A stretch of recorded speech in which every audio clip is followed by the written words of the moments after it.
কি হৈছিল ঘটনাটো? আজি পুৱাতে পাতভ্ৰমণত দুগৰাকী মহিলা গৈছে।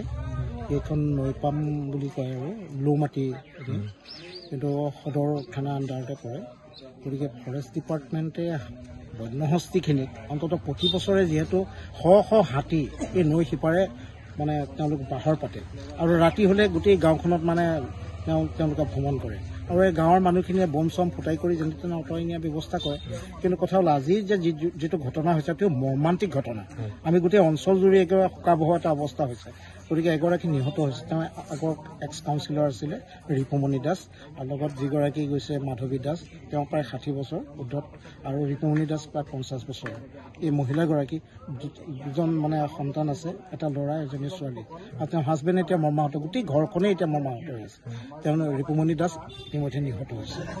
কোন বন সংমণ্ডলৰ? এইটো বন সংমণ্ডল নগাঁও সদৰ বন সংমণ্ডল। বন বিভাগৰ কোনো ইয়াত উপস্থিত আছিল নেকি? নাই, কোনো নাই।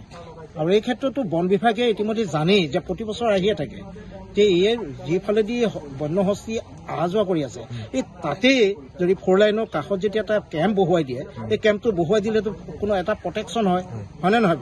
এখন গাঁৱেই নহয়, গোটেই এটা ডাঙৰ অঞ্চল এখন নৈপাম, ৰাঙলমুখ, শুকুতি পোতাকে আদি কৰি বিভিন্ন এখন ডাঙৰ অঞ্চল, আৰু ইয়াত বিভিন্ন খেতি বাতি আছে। বন বিভাগৰ এতিয়া কোনো লোক উপস্থিত নাই, এতিয়ালৈকে বন বিভাগৰ কোনো উপস্থিত নাই। ইতিমধ্যে গম পাইছে বন বিভাগৰ মানুহে, কঠীয়া তুলিও গম পাইছে, এতিয়া যোগাযোগ কৰি আছে। বন বিভাগৰ মানুহখিনিক অনুৰোধ জনাইছো অতি শীঘ্ৰেই বন্যহস্তীখিনিক নিয়াৰ এটা ব্যৱস্থা কৰি দিয়ক।